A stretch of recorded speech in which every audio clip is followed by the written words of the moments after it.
वक्फ संशोधन कानून के खिलाफ दायर याचिकाओं पर सुप्रीम कोर्ट आज सुनवाई करेगा। Chief justice Sanjeev Khanna, justice Sanjay Kumar और जस्टिस के.वी. विश्वनाथन की 3 सदस्यीय पीठ 10 याचिकाओं पर सुनवाई करेगी। इन याचिकाओं में वक्फ संशोधन अधिनियम 2025 की कई धाराओं को संविधान विरोधी बताते हुए उन्हें रद्द करने की मांग की गई है। तो वहीं वक्फ संशोधन अधिनियम 2025 के समर्थन में कई राज्यों ने भी सुप्रीम कोर्ट का दरवाजा खटखटाया। छत्तीसगढ़, असम, महाराष्ट्र, मध्य प्रदेश, उत्तराखंड, हरियाणा और राजस्थान ने अर्जी दाखिल कर मामले में पक्षकार बनने की अनुमति मांगी है। और इन राज्यों ने वक्फ कानून को चुनौती देने वाले याचिकाकर्ताओं की इस दलील का विरोध किया कि वक्फ संशोधन अधिनियम संविधान का उल्लंघन करता है।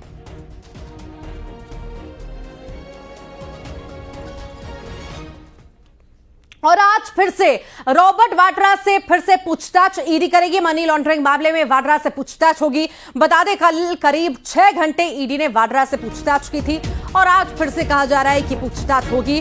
हालांकि कितनी लंबी ये पूछताछ रहेगी ये देखना बेहद ही महत्वपूर्ण होगा। पर ये खास जानकारी आपको दे दें कि आज फिर से ईडी पूछताछ करने वाली है। मनी लॉन्ड्रिंग मामले में वाड्रा से पूछताछ होगी।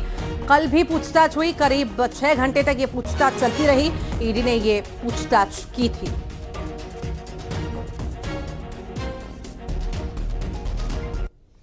सांसद प्रियंका गांधी के पति रॉबर्ट वाड्रा से आज फिर पूछताछ होगी और यह पूछताछ होगी दिल्ली स्थित ईडी मुख्यालय में।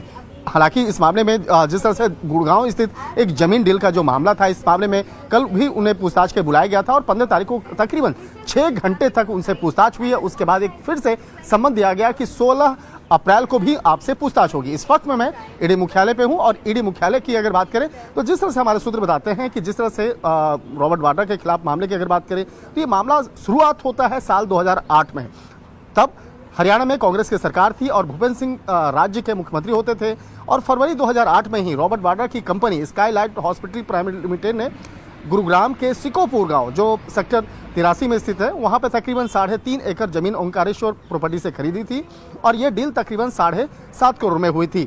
आरोप यह है कि जमीन का म्यूटेशन कुछ घंटे में करवाने में ही पूरा कर लिया गया था। उसके बाद मार्च 2008 में जिस तरह से बाकायदा उस प्रॉपर्टी के बारे में यह पता चला कि 7.5 में अपने खरीदा, लेकिन बाद में कुछ ही समय के दौरान में उसको काफ़ी ज़्यादा पैसे पे उसको बेच दिया गया और उसमें पता चला था कि जिस तरह से मनी लॉन्ड्रिंग का जो मामला था वो सामने आया। तो इन तमाम मामलों की गंभीरता को देखते हुए साल 2018 में केस को रजिस्टर्ड किया गया। इस मामले में कई आरोपियों से पूछताछ की गई थी और पूछताछ के दौरान में जिस तरह से कई नई जो जानकारी निकल के सामने आई थी, उसी के आधार पर रॉबर्ट वाड्रा को पूछताछ का समन भेजा गया था। हालांकि ये दूसरा समन था, 8 अप्रैल को भी बुलाया गया था, लेकिन वो 8 अप्रैल को पूछताछ की प्रक्रिया में हिस्सा लेने नहीं आए, लेकिन 15 अप्रैल को वो पूछताछ की प्रक्रिया में हिस्सा लेने आ गए।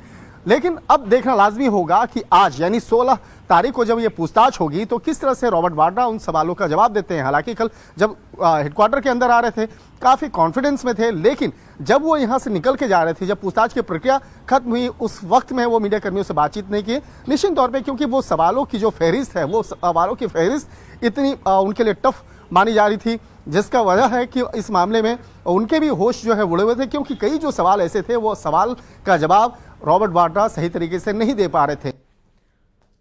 उज्जैन में एक वकील और उनके 2 साथियों का अपहरण करने वाले आरोपियों से 4 आरोपियों का जुलूस निकाला गया है। मंगलवार को पुलिस जब उनको कोर्ट लेकर पहुंची, वकीलों ने आरोपियों की पिटाई भी कर दी। 3 थानों की पुलिस कोर्ट परिसर पहुंची, आरोपियों को जेल भेज दिया गया है।